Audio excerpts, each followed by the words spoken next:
मी प्राध्यापक BS दहीफळे माझ्या YouTube चॅनलवरती तुम्हा सर्वांचं मनपूर्वक स्वागत करतो। 12वी वर्गाच्या अर्थशास्त्र विषयाच्या प्रश्नपत्रिकेचा आराखडा आज या यूट्यूब व्हिडिओच्या माध्यमातून मी तुम्हा सर्वांसाठी घेऊन आलो आहे। 50 गुणांची प्रथम सत्र परीक्षेची प्रश्नपत्रिका नेमकी कशी असते हे या यूट्यूब व्हिडिओच्या माध्यमातून तुम्हाला शिकायला आणि अभ्यासायला मिळणार आहे। यासोबतच 12वीच्या अर्थशास्त्र विषयाच्या प्रथम सत्र परीक्षेमध्ये जे 50 गुणांचे प्रश्न असतील, जी 2 तास 30 मिनिटांमध्ये द्यावयाची परीक्षा असेल, या परीक्षेच्या प्रश्नपत्रिकेमध्ये कोणता प्रश्न किती गुणांसाठी कसा विचारला जातो याची माहिती या यूट्यूब व्हिडिओच्या दरम्यान मी आपणास देणार आहे।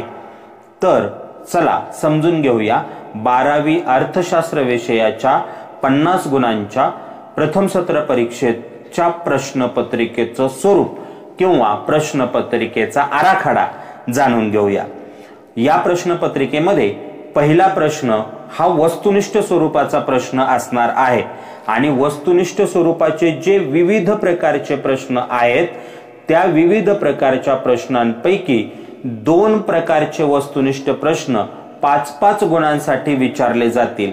5 गुणांसाठी एक प्रकारचा वस्तुनिष्ठ प्रश्न यातील आणि दुसरा 5 गुणांसाठीचा वस्तुनिष्ठ प्रश्न यातील असे 2 प्रकारचे वस्तुनिष्ठ प्रश्न हे 50 गुणांच्या प्रश्नपत्रिकेमध्ये पहिल्या प्रश्नामध्ये विचारले जातील। आता या ठिकाणी हा जो चुकीची जोडी शोधा हा जो वस्तुनिष्ठ प्रश्न आहे तो मात्र 12वीच्या अभ्यासक्रमामध्ये वस्तुनिष्ठ स्वरूपाच्या प्रश्नांमधून तो वगळण्यात आलेला आहे किंवा कमी करण्यात आलेला आहे। त्यासोबतच योग्य जोड्या निवडा हा सुद्धा प्रश्न कमी झालेला आहे। म्हणजे योग्य पर्याय निवडा, सहसंबंध पूर्ण करा, आर्थिक पारिभाषिक शब्द लिहा, विसंगत शब्द ओळखा, खालील विधाने पूर्ण करा आणि विधाने व तर्क प्रश्न अशा 6 प्रकारच्या वस्तुनिष्ठ प्रश्नातील कोणतेही 2 प्रकारचे वस्तुनिष्ठ प्रश्न विचारले जातील। प्रश्नांसाठी प्रत्येकी 1 गुण असेल, सोडविण्याच्या प्रश्नांची संख्या 5 असेल आणि त्याच्यासाठी दिले जाणारे गुण सुद्धा 5 असतील आणि या ठिकाणी औरचे किंवा विकल्पासहित गुण असणार नाहीत, कारण हा वस्तुनिष्ठ स्वरूपाचा प्रश्न आहे त्याच्यामुळे। म्हणून या 6 पैकी कोणतेही 2 प्रकारचे वस्तुनिष्ठ प्रश्न 10 गुणांसाठी विचारले जातील असा पहिला प्रश्न असेल। आता प्रश्न क्रमांक 2 पहा। खाली प्रश्न क्रमांक 2 मध्ये अ आहे, खालील उदाहरणांच्या आधारे संकल्पना ओळखून ती स्पष्ट करा। या प्रश्नासाठी प्रत्येकी 2 गुण आहेत। अशा स्वरूपाचे एकूण 3 प्रश्न विचारले जातील, त्यापैकी 2 प्रश्न आपल्याला लिहायचे आहेत किंवा पूर्ण करायचे आहेत आणि त्याच्यासाठी गुण असणार आहेत ते म्हणजे 2 गुण, प्रत्येकी 2 गुण। असे 2 प्रश्न 4 गुणांसाठी आपल्याला लिहावे लागतील। उदाहरण दिलं जाईल, त्या उदाहरणातून संकल्पना ओळखायची आहे आणि ती संकल्पना स्पष्ट करायची आहे। संकल्पना ओळखण्यासाठी 1 गुण आणि ती स्पष्ट करण्यासाठी 1 गुण, असे 2 गुणांसाठी हा प्रश्न आहे। 3 उदाहरणं दिली जातील यामध्ये, त्यापैकी 2 उदाहरणांची संकल्पना ओळखून ती स्पष्ट करायची आहे 4 गुणांसाठी आणि विकल्पासहित म्हणजे औरच्या प्रश्नासहित हा प्रश्न आहे 6 गुणांसाठी। प्रश्न दुसऱ्यामध्ये ब आहे, फरक स्पष्ट करा। आता फरक स्पष्ट करा हा प्रश्न सुद्धा प्रत्येक फरक आपल्याला 2 गुणांसाठी स्पष्ट करायचा आहे। यामध्ये सुद्धा 3 फरकाचे मुद्दे दिले जातील किंवा 3 फरक विचारले जातील आणि या विचारल्या जाणाऱ्या 3 फरकांपैकी 2 फरक आपल्याला लिहायचे आहेत 4 गुणांसाठी आणि विकल्पासहित त्याचे 6 गुण असतील। म्हणजे प्रश्न 2 हा अ, खालील उदाहरणांच्या आधारे संकल्पना ओळखून ती स्पष्ट करा। 3 संकल्पना विचारल्या जातील, त्यापैकी 2 स्पष्ट करायच्या 4 गुणांसाठी आणि ब, फरक स्पष्ट करा, ते फरक सुद्धा 3 विचारले जातील, त्यापैकी 2 तुम्हाला लिहायचे आहेत 4 गुणांसाठी, म्हणजे प्रत्येकी 2 गुण असतील. प्रश्न तिसरा बघा, खालील प्रश्नांची उत्तरे लिहा. आता खालील प्रश्नांची उत्तरे लिहा हा प्रश्न 4 गुणांसाठी आहे. एक प्रश्न 4 गुणांसाठी असेल. यामध्ये 3 प्रश्न विचारले जातील. त्यापैकी 2च प्रश्न आपल्याला लिहायचे आहेत आणि त्याच्यासाठी गुण आहेत 8. म्हणजे एक प्रश्न 4 गुणांसाठी, असे 2 प्रश्न 8 गुणांसाठी आपल्याला लिहायचे आहेत. आणि विकल्पासहित जर या प्रश्नांची गुण आपण पाहिले तर ते 12 होतील. म्हणजे प्रश्न तिसरा, खालील प्रश्नांची उत्तरे लिहा, हा प्रश्न आपल्याला एक प्रश्न त्यामध्ये 4 गुणांसाठी सोडवावा लागणार आहे किंवा लिहावा लागणार आहे. त्यानंतर प्रश्नपत्रिकेमध्ये प्रश्न क्रमांक 4 असेल, खालील विधानांशी आपण सहमत आहात की नाही ते सकारण स्पष्ट करायचं आहे. आता या प्रश्नासाठी एकूण 4 गुण आहेत, परंतु या 4 गुणांचं वर्गीकरण असं असेल की यामध्ये 1 गुण हा तुम्ही त्या विधानाशी सहमत आहात की सहमत नाहीत याच्यासाठी 1 गुण राखीव असेल आणि जे कारण तुम्ही स्पष्ट करणार आहात त्याच्यासाठी 3 गुण राखीव असतील. असे 4 गुणांसाठी हा एक प्रश्न असतो. या प्रकारच्या प्रश्नामध्ये एकूण 3 प्रश्न विचारले जाणार आहेत. त्यापैकी 2 प्रश्नांची उत्तरं लिहिणे अपेक्षित आहे आणि त्याच्यासाठी एकूण गुण आहेत 8 आणि विकल्पासहित जर गुण आपण विचारात घेतले, म्हणजेच औरच्या प्रश्नासहित विचारात घेतले गुण, तर ते 12 आहेत. अशा पद्धतीचा हा चौथा प्रश्न आपल्यासाठी 50 गुणांच्या प्रथम सत्र परीक्षेमध्ये विचारला जाणार आहे. प्रश्न क्रमांक 5 पहा. प्रश्न क्रमांक 5 मध्ये खालील तक्ता, आकृती, उतारा अभ्यासून विचारलेल्या प्रश्नांची उत्तरे आपल्याला लिहायची आहेत.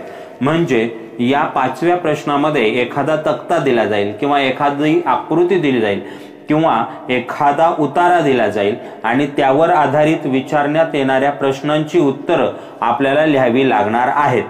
हे जे प्रश्न आहेत ते सुद्धा एकूण 3 विचारले जाणार आहेत.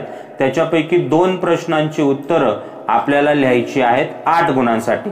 आता 2 प्रश्नांची उत्तरं 8 गुणांसाठी लिहायची आहेत, याचा अर्थ एक प्रश्न 4 गुणांसाठी विचारला जाणार आहे.